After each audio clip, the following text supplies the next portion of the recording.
this will be a test to see how old you are. There's a Canadian phrase that my dad and mom used to say, and complete the phrase. Loose lips, sink ships. Loose lips sink ships. What does that phrase mean?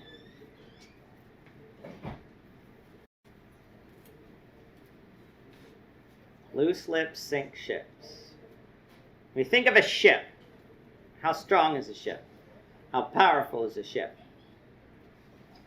It's a very big machine, very hard to sink. But when we have a tongue that is uncontrolled, it's a very powerful thing. It can do a lot of damage. You think about how easy it is to ruin a reputation with bad language or uncontrolled speech or saying something that you know you shouldn't. Or afterwards you say, I shouldn't have said that. Because even when you go to apologize, what would happen? Like, you might say something, and you might offend someone really bad, and you go and apologize. You do the right thing. But from the other person's perspective, how might they react? It's kind of late. Yeah. Should have thought before you spoke. Yeah, like as far as we could damage. Like I said, you could come along and say, well, I thank you for the apology, but you might have to work back some trust now. You might not be given the benefit of the doubt all the time where you did before. Like as far as if you lie to someone and you were known for telling the truth, but you lied to someone, that can put a little bit of a dent in your reputation where, well, can I really trust this person? Whereas before you come along and you say, well, they always told me the truth, so why am I going to doubt it? And so today, with the tongue being what we're going to be talking about, what I'd like us to do is to go to the scriptures and find out first of all, what the sins of the tongue are, and then turn it around and say, how should we be using our tongue? So let's go to the Old Testament. We're going to be in the Old Testament for most of this, but I'll hand out some verses and we'll discuss them. We'll start with Annie. Annie, you want to get Proverbs 28, verse 23. Then we'll come to Henry. You want to get Proverbs 10, verse 18. Dexter, Abigail, do you want to read? Abigail, you get Psalms 15, 1-3. Psalms 15, 1-3 for Abigail. And I'll give Dexter 1 Peter 4:15. If you forget your verses, I'll tell you again later. So we'll start with Proverbs 28, 23.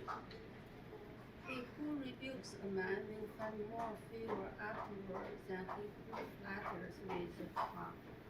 Okay. So what sin of the tongue is found in the following in that passage, and what does it mean? So what's sin of the tongue? Flattery. What's flattery?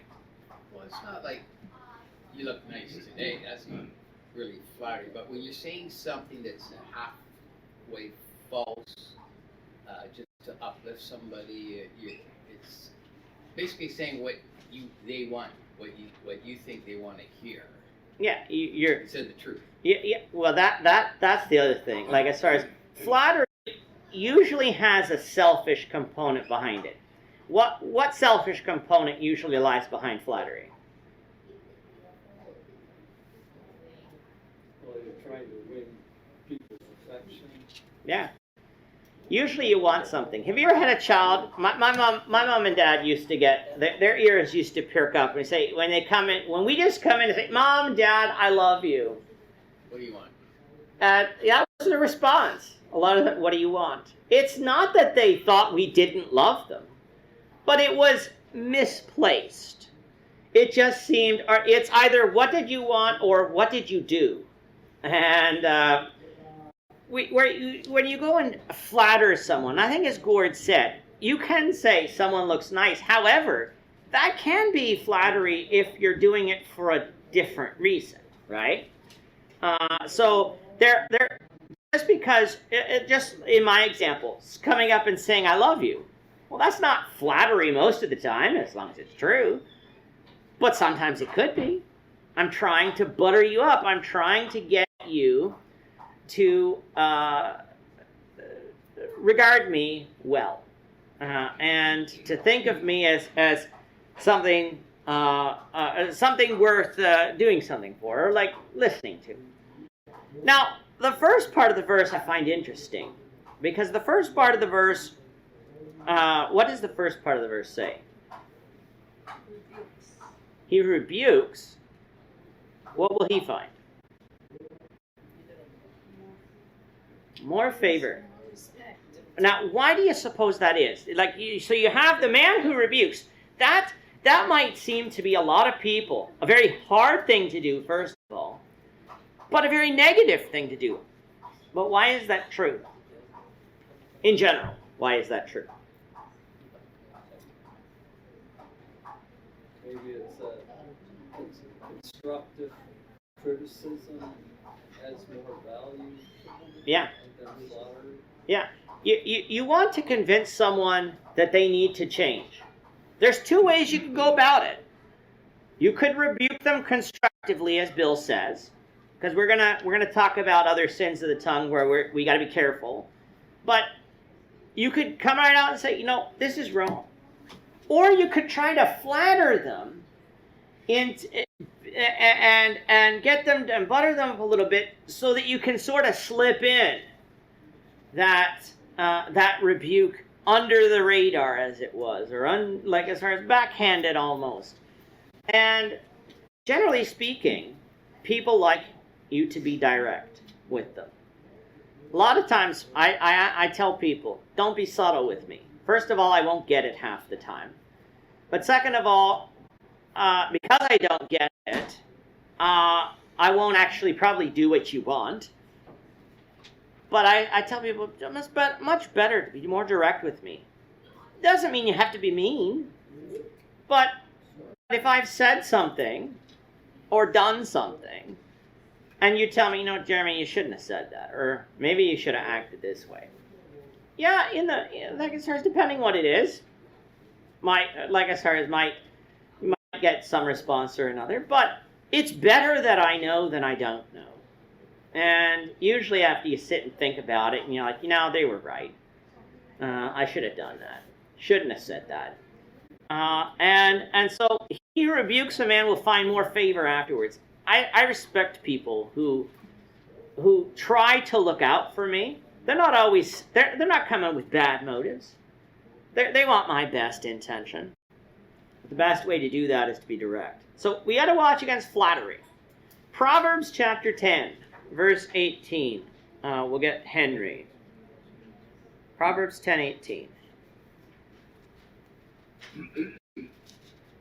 Whoever hides hatred has lying lips, and whoever spreads slander is a fool. Okay, so we got two things here. What sins of the tongue are here? They're related, but one's more specific. Concealing hatred is lying. Okay, whoever hides hatred is lying. So we have lying lips. And of course, we shouldn't have hatred, but as far as we don't put on a show with other people. If there's something we have a problem with, we should deal with it. But we got to be careful of lying lips. So lying, especially in there. We shouldn't be telling lies through our actions, through our words. through what we don't do. And what specific type of lying is talked about there? And you hate somebody. Well, that, but in the second part of the verse. Oh, slander. Slander. Talking behind people's back, especially about things that are not true. Slander and gossip go hand in hand. And lying about what someone said or what someone did. Why do people slander each other? Why do people do it? Because they don't like what a person did to them. All right, so revenge. They don't like what a person did. What are some other reasons? Jealousy. Absolutely. People are jealous, so I'm going to knock them down a peg. I'll spread this rumor about them, and it might not be true. Who cares if it's true? Have you ever heard someone says, people are saying so and so did this, or I've heard so and so do that. That is slander and gossip, and we got to be careful about it, Jeff. Well, as Christians, we know that when people don't like what you stand for, they'll often resort to slander instead of disproving what you believe. Instead of trying to argue and determine what is right or wrong, instead they resort simply to slander the character of the person. Mm-hmm. Yeah, because that's much easier. It is very easy to lie than to disprove the truth. It doesn't take much for me to come along and say something about anyone, a lie. I'm not talking about that has nothing to do with the truth. I could say Jeff did something or Gord did something. That's complete nonsense. But if you didn't know Jeff, didn't know Gord, you might sit there and say, "Oh, wow, what terrible people they are." Or it might come back, "Oh, that church is accepting them. That's quite something. I probably don't want to be a member of that church." And so, like as far as you can slander people, we shouldn't be talking behind people's back anyway. But we also should be lying about them. And also, we should not tolerate somebody telling us something. But that's true. We Like, need. if somebody has a problem with me, they come to me, not to Jeremy. Yeah. Well, and I said that's getting into. All of us need to get into the habit of saying, okay, I don't need to know everything. I don't want to know everything. Sometimes someone might come and like, how do I deal with this? And we can give advice, but we shouldn't just be, okay, well, what, like as far as looking for gossip, so that we can know everything. There's always someone who's always in the know. They seem to know everything. And want to share everything that they know as well. And so we got to be careful of that. And so we got to get in the habit of, okay, you have this problem. You need to talk to them. And here's maybe the best way to do that. Or sometimes we might need help talking to someone else. That's okay. But we can't just keep going around spreading rumors and slander. Callum. Talking to someone about something, as long as it's the truth. Mm-hmm. And then that person believes this person and it's not the truth. Yeah.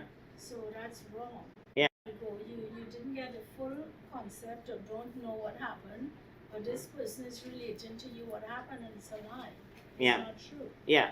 I want to get Psalm 15 because this is going to go along with it. We won't, I don't want us to talk completely about everything until we get Psalm 15. So that'll be Abigail. Psalm 15 verses 1 to 3.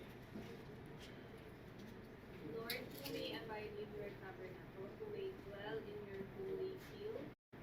He who walks uprightly and works righteousness and speaks the truth in his heart.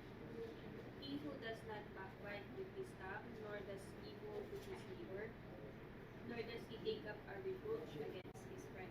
All right, we're looking at the sins here. I'm not looking at the righteous thing. We're looking at the sins. What's the sin here?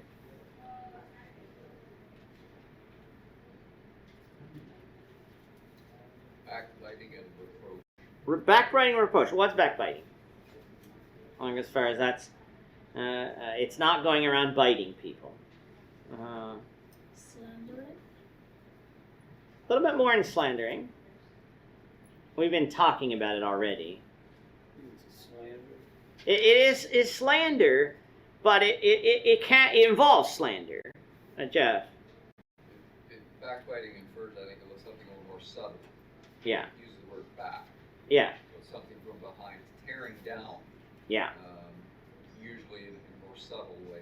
Yeah. Can backbiting be the truth? It can be. Backbiting involves slander a lot of the time. But if I say, did you hear what Jeff said? Did you hear what Jeff did? I'm sorry for picking on you, Jeff. But did you hear that? And we don't have any. No, where did you hear that? Well, I heard from so and so. That's backbiting. That's spreading of gossip. It's talking behind someone's back. It might have been true, but most likely it's false. And it will be maybe a tinge of truth with some embellishment of falsehood. Like as far as, so we add a little bit of that in. Jeff? You can use truth in a deceitful way. Yes. Like the devil, with Jesus, used words of truth, but he used them in a deceitful way for his own purpose. Yeah. Yeah. Usually, like as far as with backbiting, there always is a purpose. And it's usually to undermine the character of the person you're talking about. We shouldn't be talking about people behind their backs. Because, like as far as there might be some things they're working on, that's no one else's business. And we might know about it, but it's no one else's business. But if it is their business, then we should approach them. We shouldn't be approaching other people talking about it and spreading gossip. And so we need to be careful of backbiting. It's very easy to do. We love knowing things and learning about people, and we need to be careful about that. Let's go to 1 Peter 4. This will be Dexter's. 1 Peter 4, verse 15. This will be another thing that we've been talking about. But let none of you suffer as a murderer, a thief, an evildoer, or as a busybody in other people's matter. Okay, so we're talking about people behind their back. What's a busybody?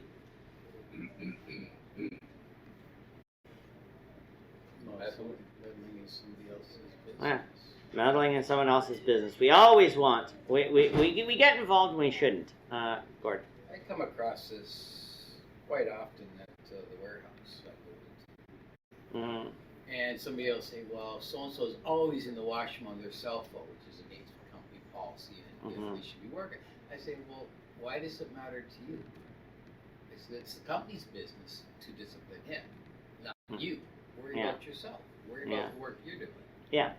That's a tattler would come into that. We teach children, or we should be teaching children, that if someone harms you and you need help dealing with it, that's one thing. But more often than not, they're not offended about what happened to them. They want to get the other person in trouble. Yep. And like we as adults need to know the difference. Like if someone is, in Gord's case, if someone injured someone else, it's not tattling to go tell the manager, he hurt me, he cut me, or he did this, or whatever. That's not tattling. But what Gord's example is, they weren't really caring about themselves. They perhaps were even wanting to see if they could find some inconsistencies so that they could violate company policy too. But we got to learn the difference. We shouldn't be gossiping, tattling. We shouldn't be concerning ourselves in other people's business. A lot of times I'm getting into the habit, and I say, I don't want to know. If I don't need to know, please don't tell me. If somebody's like stealing or something like that, Yeah, you should make it known. Oh, yes. Yes. But for somebody that's doing something that's not harming anybody else, And it's not and sinful. they're not doing their job properly or something, that's the manager's job to look into that kind of stuff. Yeah. Yeah. It's just spreading rumors But- and creating contentions. But as Christians, if there's something that someone's doing wrong, and we can help them, it's best we do that. If we need assistance, all right, go do it, just like Matthew 18 says. Take someone to help you. But it shouldn't be, all right, I'm going to go tell as many people as possible so that we can shame brother so-and-so or sister so-and-so, instead of actually trying to fix the problem. So don't become busybodies. We can become busybodies, tattlers, gossips. We need to be warned against that. We're going to skip Proverbs 26. We'll go to Colossians 3, verse 8. Colossians 3, verse 8, and we'll come to Tim.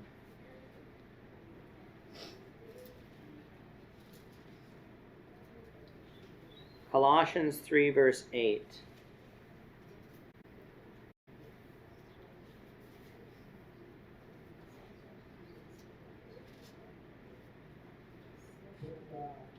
But now you must rid yourselves of all such things as this: anger, rage, malice, slander, and philistine language from your lips. Okay, so we've talked about some of these, so we'll skip those. What new things have we got in this passage? Malice. All right, we have malice. All right, what's the difference between malice and anger and wrath? Because all of those things, we usually tie them together. It's the intention, premeditated intention to do something. Yeah. So it's not just words. Anger isn't always sinful when properly handled and quickly let go of, and for the right reason. But wrath, of course, that leads to hatred. Malice leads to violence. And so those are those. What other thing? There are two other things of the tongue that are found there. Blasphemy and filthy language. So blasphemy. What's blasphemy? Jeff. Usually it's used when describing something that's holy or good, but to describe it as in a common or bad way. Yeah. And it's usually talked about in relation to God. So God is perfectly holy, perfectly good, but we're going to treat his name as if it's common. People do that all the time. You hear it all the time. Or they're just going to outright speak against God. God is evil. God is not a just God. I reject what the scriptures say. Like people do that all the time. And then, of course, we have filthy language. The blasphemy can be filthy language, but what is filthy language? Cursing and swearing. Cursing and swearing. Or crude joking, or like all of that stuff. Anything that is not becoming of a child of God. The language. So it's getting worse and worse in television and movies, where it's just every other word. Maybe every scene you have to get the ratings, so they'll put some curse words in there to increase the ratings. Or they'll tell some off-color jokes. We call them off-color jokes. They're crude. They're filthy. And some of them can be worse than others, but it shouldn't be Christians shouldn't be found saying. We'll quickly do, because we're going to run out of time if we don't. We'll come across to Sandy if she wants to read Job chapter 5, verse 21. We're going to be looking at how the tongue is described here. Job chapter 5, verse 21. You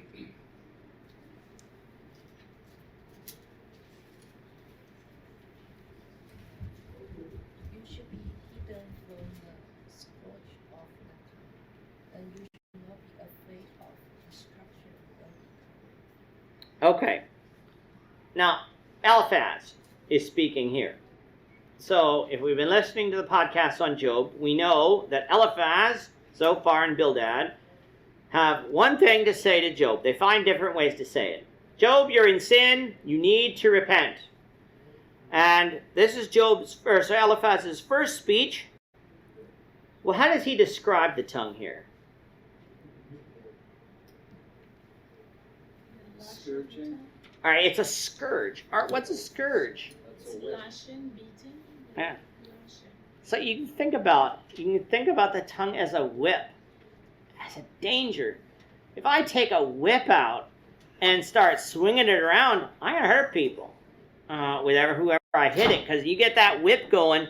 The whip itself, if it's just sitting on the table, doesn't look very dangerous. It's not a gun, not a knife, but it's got the end of the leather end. If you get it going fast, it can whip just as fast as anything and leave quite a welt on the skin. Well, the tongue can be like that too. This tongue can be very stinging. It can do a lot of damage. Little thing, doesn't look dangerous, but it can be. We'll come across to Phoebe.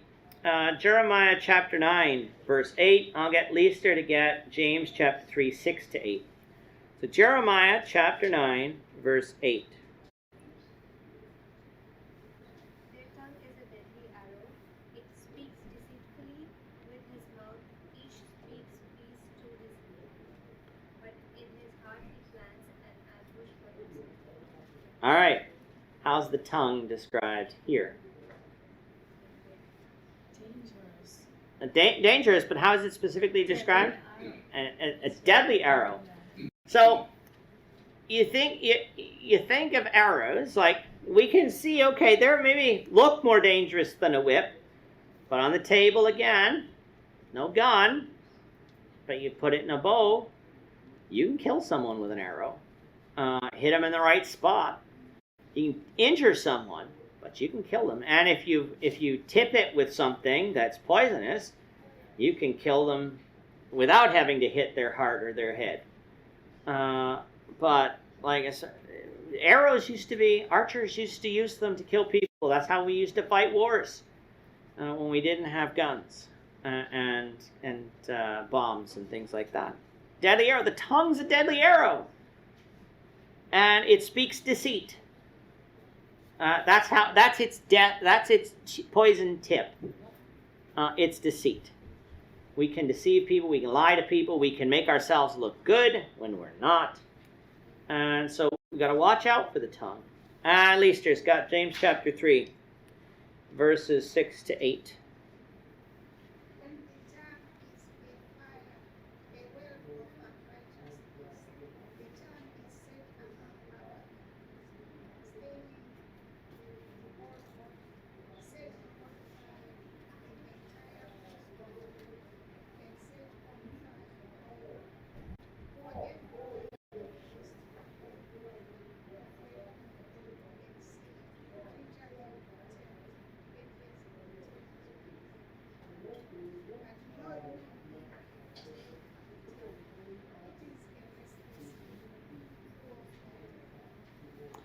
Okay, so let's think about this for a second. How is the tongue described here? Deadly poison. Deadly poison. How is it originally described in there? Fire. Is all fire bad? No. When is it good? To heat your house. All right. To cook. To cook. Do you sit by a campfire out in the woods in a camp? Fire can be good, but when is fire bad? When it spreads, it gets out of control. As long as the fire is in control, we can use it. But as soon as we let the fire get out of control, you see these forest fires. It starts with a strike of lightning, or someone had a campfire and there was dry grass and dry soil around, and they let it get out of control. It can destroy thousands of acres worth of land when we let it get out of control. The tongue is warned, you cannot tame it. We can tame animals, dogs, cats. If they get wild, They can be deadly if you let them. But we've tamed them. Cows and horses and these animals, there are wild forms of these things that can do a lot of damage. But we've generally tamed some animals. Can't tame the tongue. You can't take the tongue off its leash. Because just like fire, if you let it get out of control, it will do great damage.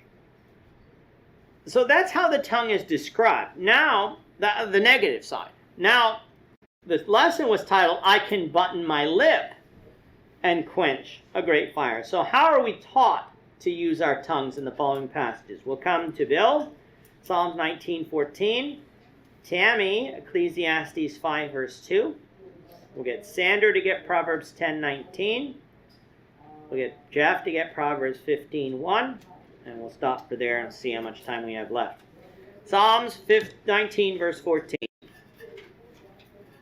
Let the words of my mouth and the meditation of my heart be acceptable in your sight, O Lord, my strength and my redeemer.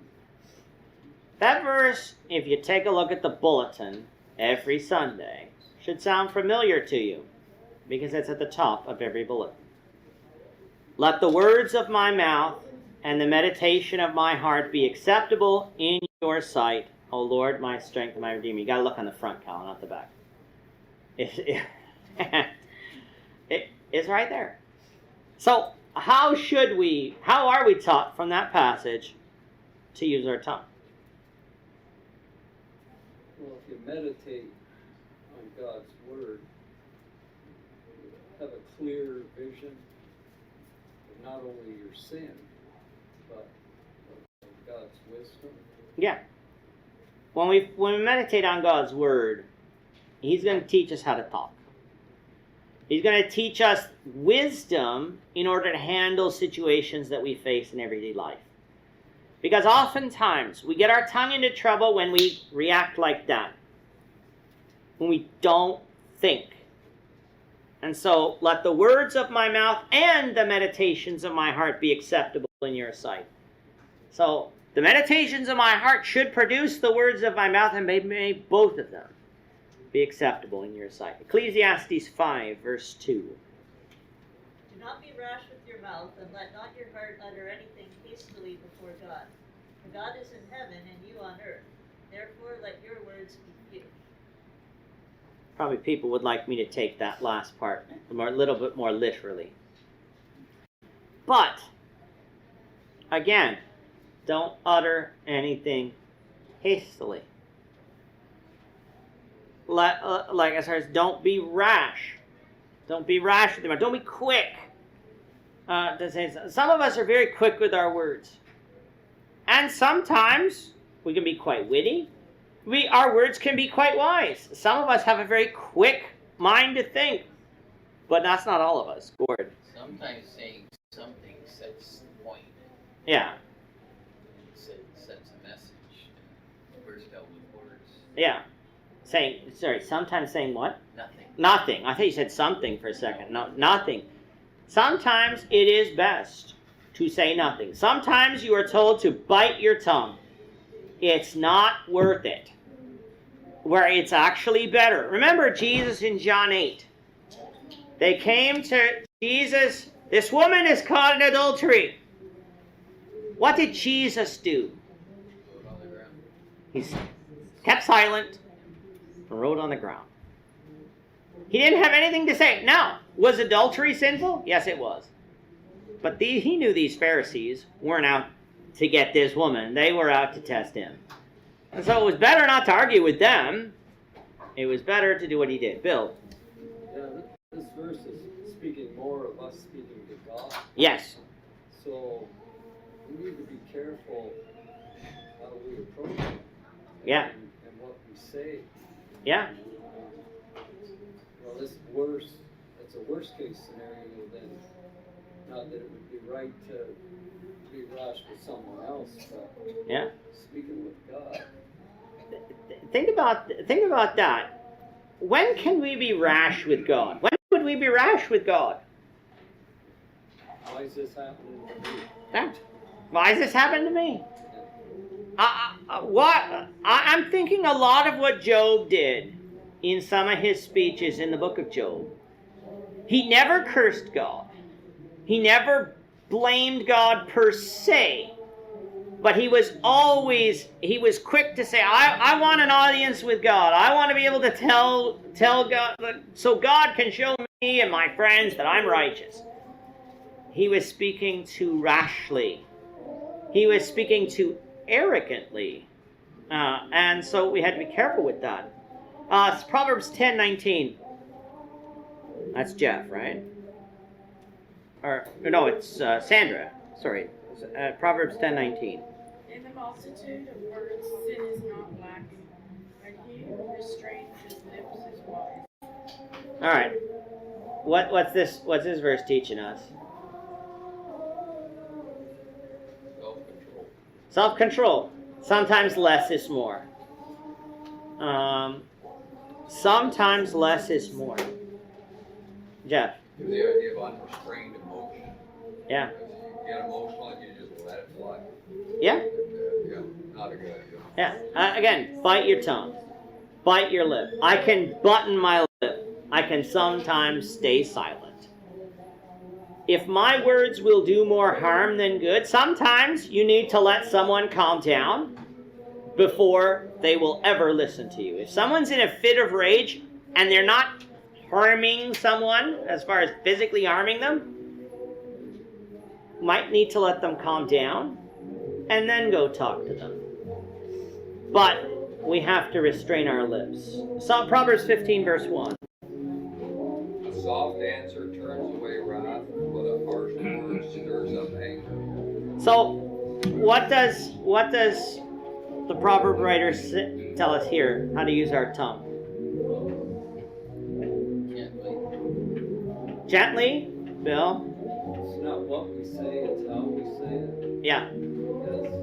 Yes. This is not saying you can't be forceful with someone or be direct. This isn't saying, oh, you should beat around the bush a little bit. You sort of want to be nice all the time. But it goes to everything we've said. A thoughtful answer. An answer that is has been prepared or with wise words rather than just quick words. We can't be overly harsh in the sense of being, like I said, say what needs to be said to try to get the response that God wants and move from that. Jeff? The life of Jesus is the best way to understand these particular ones. He always spoke in a manner suitable for the situation. Yeah. Many times he used a soft answer, or many times, Matthew 23, when he used a sharp, pointed correction. Yeah. Like I said, you have to read the situation. Not everything requires us to react in the same way. Sometimes someone does. If there's something that they're continually doing, you need to be more direct. Maybe you don't use foul language or cursing language or anything like that. You say you need to stop. Sometimes you need to tell kids, you need to stop what you're doing. Because if you're direct, people can understand, okay, there's something that's wrong.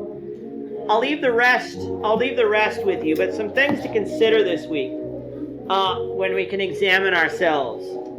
Do I have the law of kindness on my tongue? Do I pose as an authority on every question? Do I think before I speak?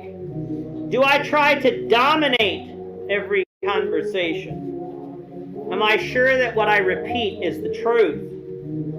Am I slow to speak and slow to anger? And do I realize that talk is not cheap and can do great damage? I'm not ashamed to